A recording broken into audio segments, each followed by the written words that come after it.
Video में हम बात करने वाले हैं सीड डोरमेंसी के बारे में। सीड डोरमेंसी क्या होती है?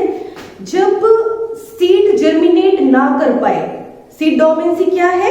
When seed fails to germinate, seed fails to grow. जब सीड जर्मिनेट नहीं कर पाए, सीड फेल्स टू जर्मिनेट। जब सीड जर्मिनेट नहीं कर पाता है, even after the conditions are favourable, सारी फेवरेबल कंडीशंस देने के बाद भी अगर सीड जर्मिनेट नहीं कर पाता है तो उसे क्या कहते हैं आप? सीड डोरमेंसी कहते हैं।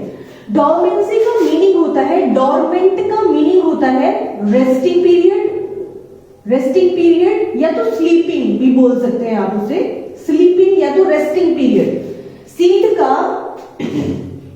रेस्टिंग पीरियड में चले जाना, सो जाना, मतलब एक तरीके से सोना, रेस्टिंग पीरियड में चला जाना क्या कहलाता है? डोरमेंसी कहलाता है। और जो सीड फेवरेबल कंडीशंस होने के बाद भी जर्मिनेट नहीं कर पाते हैं, उन सीड्स को आप क्या कहते हैं? डोरमेंट सीड्स कहते हैं। अब क्यों सीड्स जर्मिनेट नहीं कर पाते हैं? उसके कई सारे रीजंस हो सकते हैं। जैसे फर्स्ट क्या हो सकता है? इम्परमेबिलिटी ऑफ द सीड कोड। मतलब आपका जो सीड कोड, देखो अगर किसी भी सीड को जर्मिनेट करना है तो उन्हें कुछ कंडीशंस की रिक्वायरमेंट होती है ना, कुछ ऐसी चीजें होती हैं जिनकी उन्हें रिक्वायरमेंट होती है जर्मिनेशन के लिए, जो हमने लास्ट वीडियो में डिस्कस किया था। जैसे उसे मॉइस्चर की रिक्वायरमेंट होती है, उसे ऑप्टिमम टेम्परेचर की रिक्वायरमेंट होती है, उसका जो एम्ब्रियो है वो डेवलप्ड होना चाहिए, सीड वायबल होना चाहिए। ये सारी कंडीशंस होती हैं जो कि किसी भी सीड को जर्मिनेट करने के लिए रिक्वायर्ड होती है। लेकिन अगर आपका सीड कोट इम्परमिएबल है, मतलब आप मॉइस्चर दे रहे हैं, वाटर दे रहे हैं, लेकिन वो एम्ब्रियो तक नहीं पहुंच रहा है, सीड कोट उसको ब्लॉक कर दे रहा है, तो सीड जर्मिनेट नहीं कर पाएगा। एम्ब्रियो अंडर डेवलप्ड, आप सारी प्रॉपर कंडीशंस से प्रोवाइड कर रहे हैं, लेकिन उसका एम्ब्रियो अभी डेवलप्ड नहीं है, उसे डेवलप होने के लिए कुछ टाइम पीरियड चाहिए, है ना? तो वो क्या कहलाएगा आपका? कुछ टाइम पीरियड, मतलब जिस टाइम पीरियड में कोई भी सीड अपने एम्ब्रियो को डेवलप करता है, ऐसे सीड्स के उस टाइम पीरियड को आप डोरमेंसी पीरियड कहते हैं। जैसे आपका गेहूं होता है, आपकी पल्सेस होती है जो आप घर में खाते हैं।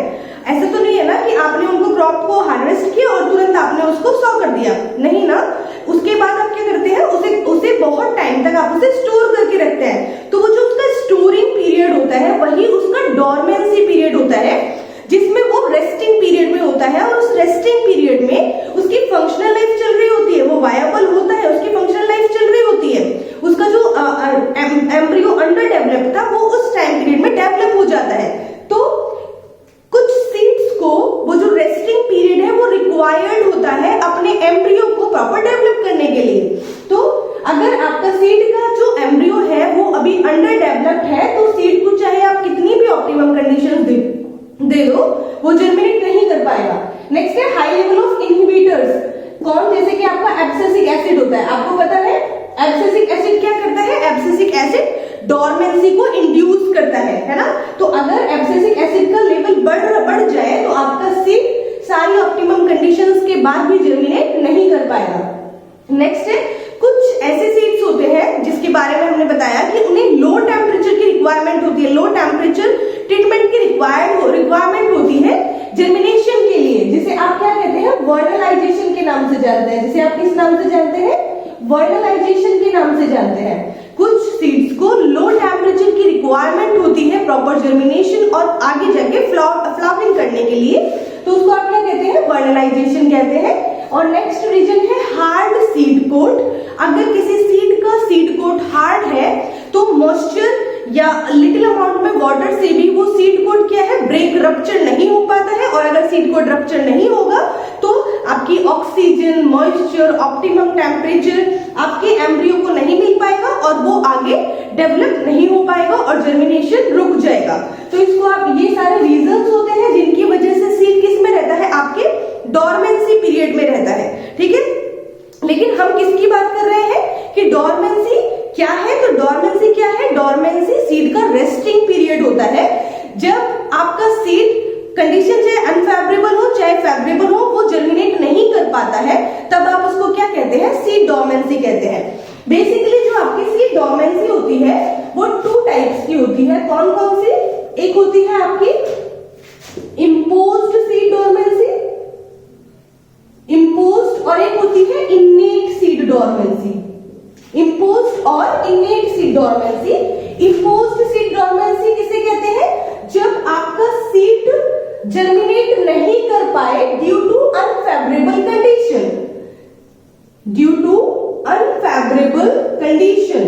अनफेवरेबल कंडीशंस होने के बाद आपका सीड अगर जर्मिनेट नहीं कर पा रहा है तो वो क्या कहलाती है? इम्पोज्ड सीड डोरमेंसी कहलाती है। ये तो ठीक है भाई, अगर कंडीशंस ही उसको फेवरेबल नहीं मिलेंगे तो वो जर्मिनेट नहीं करेगा। तो इस टाइप की जो सीड डोरमेंसी होती है उसको क्या कहते हैं? आप इम्पोज्ड सीड डोरमेंसी कहते हैं।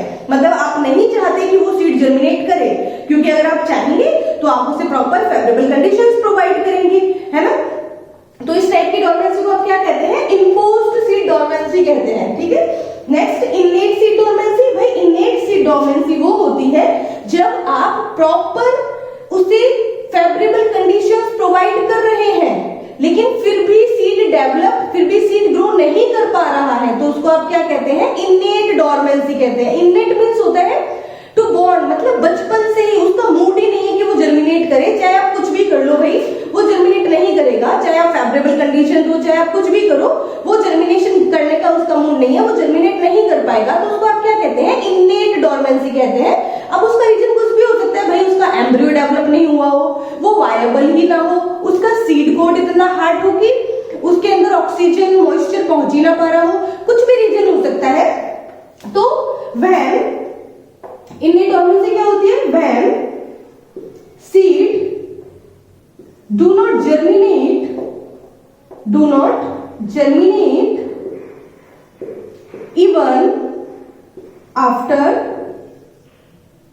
even after giving favorable condition, even after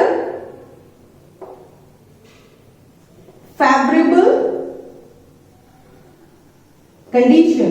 सारी फेवरेबल कंडीशन देने के बाद भी अगर सीड जर्मिनेट नहीं कर पा रहा है तो उसको आप क्या कहते हैं? इनेट डोरमेंसी कहते हैं। इसके अलावा जो आपकी डोरमेंसी होती है वो किस रीजन की वजह से होती है, उसके बेसिस पे आप 2 टाइप्स में डोरमेंसी को डिवाइड करते हैं। 2 टाइप्स में किस पे? रीजंस के बेसिस पे आप 2 टाइप्स में डिवाइड करते हैं। तो on the basis of reasons dormancy is divided into 2 types.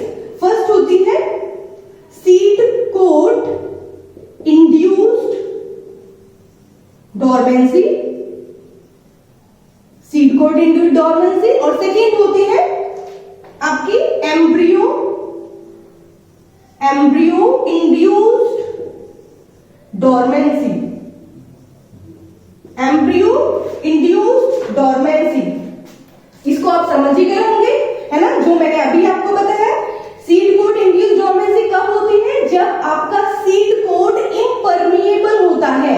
मतलब इम्परमिएबल मतलब ना तो मॉइस्चर पहुंच पा रहा है एम्ब्रियो तक, ना ऑक्सीजन पहुंच पा रही है, ना ऑप्टिमम टेम्परेचर पहुंच पा रहा है, तो सीड क्या हो जाता है? आपका डोरमेंट हो जाता है, वो जर्मिनेट नहीं कर पाता है।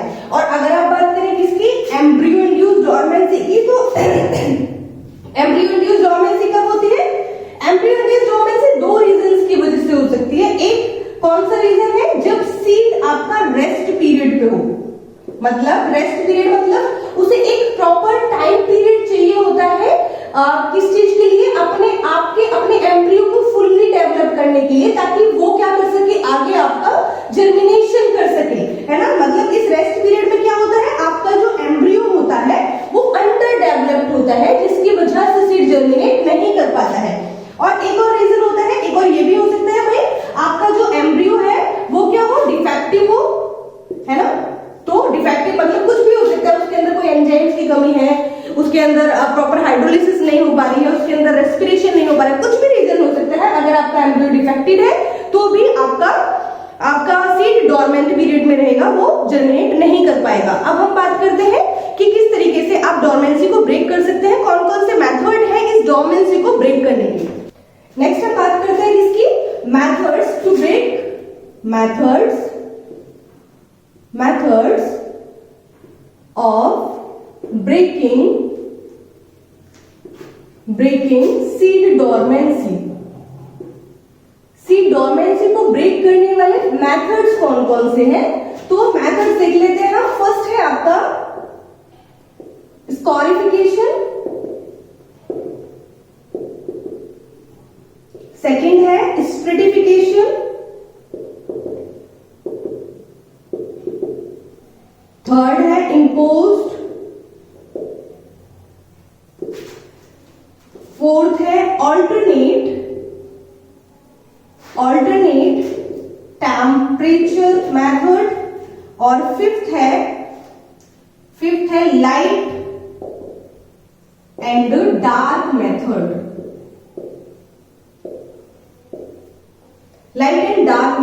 फर्स्ट क्या है? स्कोरिफिकेशन में क्या करते हैं आप? आपको पता है कि जो सीड डोरमेंट होता है वो डोरमेंट किस रीजन की वजह से होता है? हो सकता है कि उसका जो सीड कोड है वो इम्परमेबल है, सीड कोड बहुत हार्ड है। तो फर्स्ट मेथड क्या होता है कि आपको सीड कोड को ब्रेक करना होता है बाय फिजिकल और बाय केमिकल मेथड। तो स्कोरिफिकेशन क्या होता है? Breaking of seed coat by physical और केमिकल मेथड। तो केमिकल मेथड की अगर आप बात करें तो केमिकल मेथड में आप एसिड ट्रीटमेंट देते हैं। क्या देते हैं आप? एसिड ट्रीटमेंट देते हैं, मतलब आप उसे HCl से ट्रीट करते हैं, H2SO4 से सीड को ट्रीट करते हैं। तो उससे क्या होता है? उसका जो सीड कोड होता है वो ब्रेक हो जाता है। और फिजिकल मेथड में आप क्या करते हैं? फिजिकल मेथड में आप उसे रब करते हैं, किससे? हार्ड सरफेस से। जब आप उसे हार्ड सरफेस से रब करते हैं तो उसका जो सीड कोड होता है वो रप्चर हो जाता है, और जो प्रॉपर ऑप्टिमम कंडीशंस होती हैं वो एम्ब्रियो तक पहुंच पाती हैं और वो जर्मिनेट कर पाता है। नेक्स्ट है आपका स्ट्रेटिफिकेशन में क्या होता है? स्ट्रेटिफिकेशन में आप उसको कंडीशंस प्रोवाइड करते हैं। स्ट्रेटिफिकेशन में एक्चुअली में आप एम्ब्रियो को डेवलप होने के लिए क्या करते हैं? एम्ब्रियो को प्रॉपर डेवलप होने के लिए, क्योंकि स्ट्रेटिफिकेशन में क्या होता है? जो एम्ब्रियो होता है अगर अंडर डेवलप्ड है तो उसको प्रॉपर डेवलप करने के लिए आप उसे ऑक्सीजन प्रोवाइड करते हैं, आप उसे ऑप्टिमम टेम्परेचर प्रोवाइड करते हैं, आप उसे मॉइस्चर प्रोवाइड करते हैं। मतलब जिन कंडीशंस की उसे प्रॉपर रिक्वायरमेंट है वो सारी कंडीशंस आप उसे प्रोवाइड करते हैं। तो क्या होता है? उसके एम्ब्रियो प्रॉपर डेवलप हो जाता है, और जब एम्ब्रियो प्रॉपर डेवलप हो जाता है तो वो सीड जर्मिनेट कर पाता है। ठीक है। और अगर आप कोल्ड स्टोरेज की बात करें तो कोल्ड स्टोरेज में इन सब चीजों को अवॉइड किया जाता है, तभी कोल्ड स्टोरेज के अंदर जो सीड है वो डोरमेंट पीरियड में रह पाता है ना। इसीलिए आप कोल्ड स्टोरेज में डालते हैं, क्योंकि वहां पे ऑक्सीजन, टेम्परेचर और मॉइस्चर को ब्लॉक कर दिया जाता है, जिससे कि जो आपका सीड है उसका जो एम्ब्रियो है वो डेवलप ना हो पाए और वो जर्मिनेट ना कर पाए। तो कोल्ड स्टोरेज में इसीलिए बहुत टाइम तक जो सीड्स है वो डोरमेंट स्टेज में बने रहते हैं। ठीक है। नेक्स्ट बात करते हैं इम्पोज्ड की। तो इम्पोज्ड का मतलब ही क्या होता है? शेक करना, वाइग्रस शेकिंग, है ना। इसका मतलब क्या होता है? Vigorous shaking. तो ये आप कब करते हैं? ये आप तब करते हैं जब आपको ऐसा लग रहा होता है, क्योंकि जो आपका सीड होता है ना, सीड कोड रप्चर कैसे होता है? क्योंकि वो उसका जो माइक्रोपाइलर एंड होता है उससे वो वाटर को लेता है और उसका सीड कोड सॉफ्टन हो जाता है और रप्चर हो जाता है। लेकिन अगर माइक्रोपाइलर एंड ही ब्लॉक हो, है ना, अगर माइक्रोपाइलर एंड ही ब्लॉक हो तो मॉइस्चर या ऑक्सीजन कुछ अंदर जा ही नहीं पाएगा, और जा नहीं पाएगा तो सीड जर्मिनेट नहीं कर पाएगा। तो हम शेकिंग के थ्रू इस ब्लॉक्ड एंड को, जो माइक्रोपाइलर एंड क्या होता है, जब चने में आप छोटा सा ऊपर वो दिखता है ना, पोर, छोटा सा जो छेद दिखता है चने के ऊपर, वो क्या होता है? माइक्रोपाइलर एंड होता है, माइक्रोपाइल होता है, जिसके थ्रू सीड के अंदर वाटर, मॉइस्चर जो भी है वो एंटर करता है। तो अगर ये ब्लॉक होता है तो आप उसकी विग्रस शेकिंग करते हैं, जिसे आप इम्पोज्ड कहते हैं। सीड्स की शेकिंग की जाती है, जिससे कि अगर वो माइक्रोपाइलर एंड में कुछ भी अटका हुआ है तो वो क्या होता है? ओपन हो जाता है, और उससे क्या होता है? आपका सीड को प्रॉपर मॉइस्चर, ऑक्सीजन ये सब मिल पाता है और आपका सीड जर्मिनेट कर पाता है। नेक्स्ट हम बात करते हैं ऑल्टरनेट टेम्परेचर की। आपको पता है कि ऑल्टरनेट जगह पे यूज किए जाते हैं। तो ऑल्टरनेट टेम्परेचर मेथड में आप 15 डिग्री से लेके 25 डिग्री तक ऑल्टरनेट टेम्परेचर देते हैं इसको, सीड को। तो उससे क्या होता है, उसकी फिजियोलॉजिकल कंडीशंस चेंज होती है और सीड का डोरमेंसी पीरियड ब्रेक हो जाते हैं और वो प्रॉपर ग्रो कर पाता है। नेक्स्ट हम बात करते हैं लाइट और डार्क मेथड की। तो लाइट और डार्क मेथड की में आपके जो सीड्स होते हैं वो आपके कुछ सीड्स ऐसे होते हैं जिन्हें लाइट की रिक्वायरमेंट होती है, जिन्हें आप कहते हैं पॉजिटिव, जिन्हें लाइट की रिक्वायरमेंट होती है उन्हें आप क्या कहते हैं, पॉजिटिव फोटो ब्लास्टिक सीड। जिन्हें रिक्वायरमेंट नहीं होती है उन्हें कहते हैं आप नेगेटिव फोटो ब्लास्टिक सीड। और एक होते हैं आपके नॉन फोटो ब्लास्टिक सीड।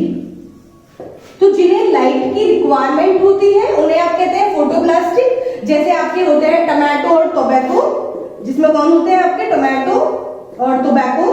जिन्हें लाइट की रिक्वायरमेंट होती है जर्मिनेट करने के लिए।